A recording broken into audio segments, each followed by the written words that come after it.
Pernah kepikiran nggak sih gimana ceritanya sebuah berita utama tentang perang di tempat yang nun jauh di sana, tiba-tiba bisa berasa banget dampaknya sampai ke isi dompet kita?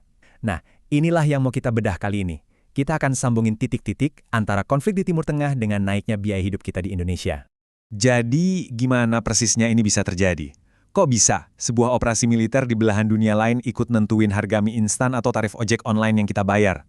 Kedengarannya mungkin agak jauh ya, tapi ternyata ada rantai peristiwa yang sangat logis dan nyambung banget.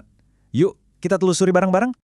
Oke, kita mulai dari titik nolnya ya, percikan apinya. Ada sebuah operasi militer yang namanya Epic Fury. Kelihatannya sih jauh banget dari kita, tapi ternyata operasi ini dengan cepat memicu serangkaian efek domino yang akhirnya sampai juga ke halaman rumah kita. Coba kita lihat gimana eskalasinya terjadi. Jadi ceritanya, akhir Februari 2026, Amerika Serikat dan Israel melancarkan operasi militer Epic Fury yang menargetkan Iran. Tentu saja Iran nggak tinggal diam, mereka langsung balas dengan serangan rudal dan drone. Tapi langkah paling krusial yang mereka ambil adalah upaya untuk menutup Selat Hormuz.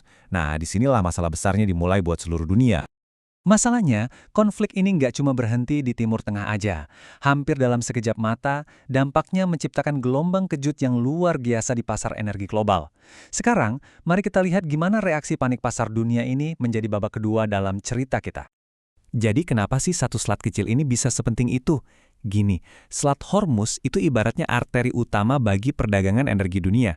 Bayangin aja nih, ini tuh kayak gerbang tol paling sibuk untuk semua kapal tanker minyak. Kalau gerbang tol ini ditutup, ya macet total kan, dan semua orang pasti akan merasakan dampaknya. Coba lihat angka ini, 20%. Artinya, 1 dari setiap 5 barel minyak di dunia itu lewatnya di selat sempit ini. Mungkin kedengarannya bukan mayoritas ya, tapi bayangin deh, pasar energi global itu sistem yang sangat seimbang dan presisi. Ketika Anda tiba-tiba mencabut 20% pasokan dari sistem itu, ya keseimbangannya langsung runtuh. Dan itulah yang memicu kepanikan massal. Dan kepanikan itu hasilnya nyata banget. Lihat deh grafiknya. Cuma dalam hitungan hari, harga minyak mentah Brent, itu patokan global ya, langsung meledak dari $72, jadi hampir $120 per barel. Ini bukan sekedar kenaikan biasa, ini adalah pasar yang lagi teriak ketakutan karena ancaman pasokan jangka panjang. Kenaikan 65% dalam waktu sesingkat itu gila sih. Guncangan harga sebesar ini tuh cuma pernah terjadi beberapa kali dalam sejarah modern, misalnya pas krisis minyak tahun 70-an atau Perang Teluk. Ini jadi sinyal betapa seriusnya situasi ini bagi ekonomi seluruh dunia. Dan ceritanya nggak berhenti di minyak aja loh, krisis ini juga menghantam pasar gas alam. Sebuah serangan drone ke fasilitas di Qatar, salah satu produsen gas terbesar, langsung menghentikan 20% produksi LNG global. Jadi ini kayak pukulan ganda, dunia kena hantam krisis minyak dan gas dari dua sisi sekaligus. Oke, kita udah lihat percikan apinya dan gelombang kejut globalnya. Sekarang, yuk kita tarik ceritanya pulang ke Indonesia. Disinilah kita fokus pada dampaknya buat kita. Gimana persisnya gelombang yang dimulai ribuan mil jauhnya itu akhirnya menghantam perekonomian kita? Jadi poin paling pentingnya adalah ini. Indonesia itu statusnya net importir minyak. Gampangnya, kita ini lebih banyak beli minyak dari luar negeri daripada yang kita produksi sendiri untuk dijual. Nah, status inilah yang bikin kita rentan banget sama gejolak harga minyak di pasar internasional. Posisi kita adalah pembeli di pasar yang lagi kebakaran. Dan kerentanan itu jadi makin nyata kalau kita lihat data ini. Sekitar 1/4 minyak yang kita impor itu secara fisik lewatnya ya persis di tengah-tengah zona konflik tadi. Jadi ini bukan lagi masalah ekonomi yang abstrak di luar sana. Ini adalah ancaman langsung ke pasokan energi kita. Nah, disinilah masalahnya jadi rumit banget buat pemerintah. Coba lihat ini. Anggaran negara kita, APBN, itu direncanakan dengan asumsi harga minyak cuma $70 per barel. Kenyataannya, pasar mintanya $120.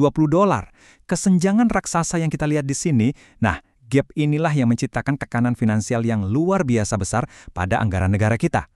Kutipan ini nunjukin seberapa besar masalahnya. Setiap harga minyak naik $1 saja, beban subsidi yang harus ditanggung negara nambahnya hampir 7 triliun rupiah. Coba deh kalikan itu dengan selisih harga yang puluhan dolar, kebayang kan seberapa masif tekanan pada keuangan negara kita? Oke, jadi anggaran negara lagi tertekan hebat. Terus, ngaruhnya ke kita apa? Nah, di bagian terakhir ini, kita akan lacak gimana masalah APBN ini netes ke bawah sampai akhirnya muncul sebagai harga yang harus kita semua bayar di tingkat rumah tangga. Ini dia efek domino yang hampir nggak bisa dihindari. Ketika harga minyak dunia naik, beban subsidi pasti bengkak. Karena BBM itu komponen biaya utama untuk hampir semua hal, ya biaya transportasi, logistik, dan produksi jadi ikut naik. Ujung-ujungnya, ya harga barang-barang yang kita beli sehari-hari juga ikutan naik.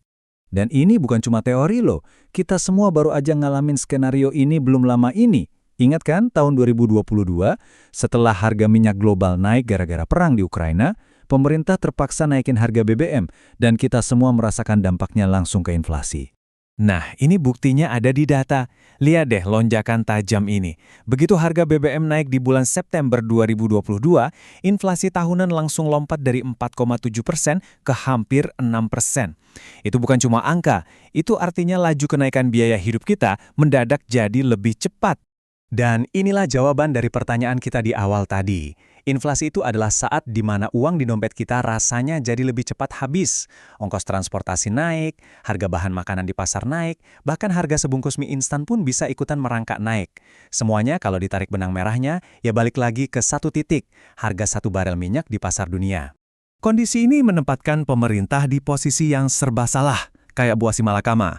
Pilihan pertama, bakar ratusan triliun untuk subsidi demi melindungi daya beli kita semua, tapi risikonya APBN bisa jebol. Pilihan kedua, selamatkan APBN tapi biarkan harga-harga naik dan masyarakat yang menanggung bebannya. Sama sekali nggak ada pilihan yang mudah. Jadi, kita tutup dengan pertanyaan ini. Ini bukan lagi cuma soal ekonomi, tapi juga soal pilihan kebijakan dan prioritas. Ketika sebuah peristiwa geopolitik terjadi di tempat yang jauh, dampaknya terasa sangat nyata di rumah. Pertanyaannya adalah, bagaimana kita menyeimbangkan dampaknya? Dan harga seperti apa yang bersedia kita bayar?